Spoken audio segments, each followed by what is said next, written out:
Ribuan mantan karyawan PT Sritex antre mengurus berkas untuk pencairan dana BPJS Ketenagakerjaan. Langkah ini dilakukan setelah pabrik yang berlokasi di Sukoharjo, Jawa Tengah ini resmi menutup operasional dan mem-PHK karyawannya. Pencairan dana dilakukan karyawan untuk berbagai keperluan, seperti modal usaha dan kebutuhan sehari-hari sembari mencari pekerjaan lain. Melengkapi berkas buat BPJS pencairan. Berkasnya dilengkapi apa aja nih Pak? Yang dilengkapi itu tadi NPK, terus buku peserta BPJS, terus KTP, KK, sama buku rekening. Terus nanti untuk pencairannya udah tahu kapan gitu? Ini belum baru tahu infonya, kita diberi info gitu katanya. Nah, ini nanti Mengharapkan pesangon dan pencairan BPJS juga dialami buruh PT Danbi Internasional. Pabrik bulu mata di Garut, Jawa Barat ini dinyatakan pilot dan ditutup bulan lalu. Namun mirisnya buruh belum mendapatkan kejelasan soal pesangon dan BPJS. Bahkan mereka mengaku belum mendapatkan gaji bulan terakhir bekerja.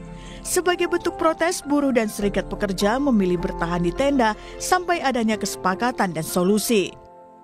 Yang dilakukan oleh karyawan meminta kejelasan kepada pihak perusahaan dan meminta bantuan kepada pemerintahan Kabupaten Garut untuk kejelasan hak-hak kami sebagai karyawan, yaitu pesangon dan uang BPJS belum jelas kepada kami. Belum ada sampai sekarang, kami justru menunggu itu semua karena apalagi ini udah masuk bulan Ramadan ke-1 ya Pak, kami butuh kebutuhan Ramadan itu bukan yang kebutuhan yang gitu, benar di rumah, apalagi kita itu gaji yang tanggal 20 juga, kita juga belum menerima apapun. Gelombang PHK kini tengah menerjang sejumlah industri di tanah air. Masalah keuangan perusahaan hingga kondisi internasional yang menjadi pangsa pasar menjadi penyebab. Seperti yang dialami PT Yamaha Musik Indonesia yang mem-PHK lebih dari 1.000 karyawannya dan berhenti beroperasi tahun ini setelah menutup 2 pabrik yang terletak di Cikarang dan Pulau Gadung. Apa asbabnya? Memang hasil produk mereka ini ekspor terbesarnya atau ke Ukraina dan ke Rusia. Gitu. Nah, kita tahu kan di sana kan sekarang sedang berperang, ya. Nah, jadi itu alasan utamanya ya. PHK sudah dipastikan beririsan dengan urusan pesangon dan BPJS Ketenagakerjaan. Pemerintah pun diharapkan hadir untuk memastikan hak buruh terpenuhi. Wakil Menteri Ketenagakerjaan Immanuel Ebenezer bilang pemerintah dipastikan hadir untuk itu.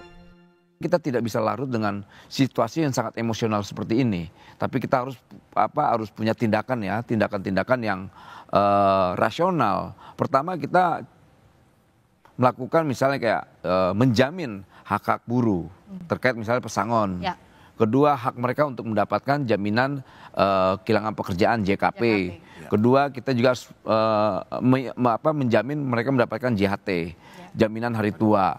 Nah, hal-hal itu yang sudah kita upayakan. THR juga termasuk ya? Nah, THR menjadi bagian tuntutan yang dilakukan oleh kawan-kawan serikat pekerja di sana. Nah, kita tidak tutup mata soal itu. Ya. Negara tetap hadir. Nah, ini kan problem hukum yang terkadang publik tidak tahu. Ini problem hukum yang nggak mungkin kita masuk wilayah itu. Lalu, bisakah janji pemerintah dipegang? Tim Liputan, Kompas TV.